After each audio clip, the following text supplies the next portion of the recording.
আজকে আমি তোমাদের সঙ্গে শেয়ার করব পটল প্রেমী যারা তাদের জন্য আলু পটলের ডালনা। সাথে রাখা ছিল কিছু, ঘরে পনির ছিল, সেই পনির দিয়ে দিয়েছিলাম। তো দেখো, প্রথমে আলু পটল কেটে নিয়েছি, তারপর তেজপাতা, শুকনো লঙ্কা, পটল ভালো করে ভেজে নিচ্ছি কড়াইতে। এবং পটলগুলো কিন্তু খুব ভালো করে ভাজতে হবে, তুমি যত ভালো করে ওগুলো ভাজবে তত বেশি টেস্ট আসবে।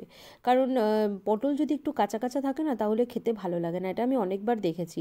তার জন্য পটলগুলোকে ভালো করে ভেজে নিতে হবে এবং ভেজে তুলে রাখতে হবে।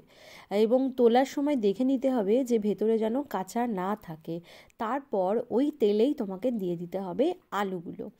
আলুগুলোকে ছেড়ে দিতে হবে, দিয়ে আলুগুলোও ভালো করে ভেজে নিতে হবে। এবং সঙ্গে তোমার কিছু, তুমি যে যে মশলাগুলো অ্যাড করতে চাও, আমি এটা নিরামিষ করে করেছিলাম, তো সেহেতু কিছু জিরের গুঁড়ো, কিছু হলুদের গুঁড়ো, কিছু লবণ, ধনের গুঁড়ো, এইগুলোই দিয়েছিলাম। আর একটু দিয়েছিলাম জিরে আর আদা পেস্ট করে। পেস্ট না, অ্যাকচুয়ালি আমি শিলনোড়ায় বাটাটাই বেশি পছন্দ করি, তার জন্য আমি ওটাকে শিলনোড়াতে বেটে দিয়েছিলাম, ওই জন্য খেতে একটু টেস্ট হয়।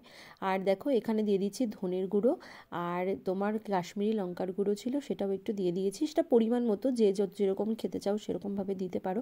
এটা তোমাদের নিজেদের ওপর নির্ভর করছে, কারণ কতটা পরিমাণে তোমার থাকছে সেই পরিমাণে। আর অল্প দিয়েছিলাম চিনি, যেহেতু এটা একটা নিরামিষ খাবার, আর নিরামিষ খাবারে একটু চিনি না দিলে ভালো লাগে না খেতে।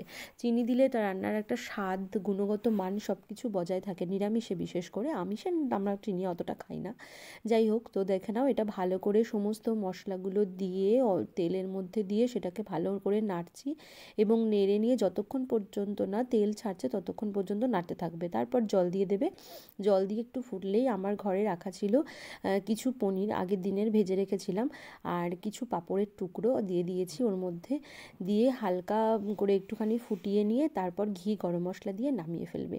খেতে না দারুণ হয়েছিল, ঘরে বানিয়ে দেখো তোমাদের কেমন লাগে। টাটা।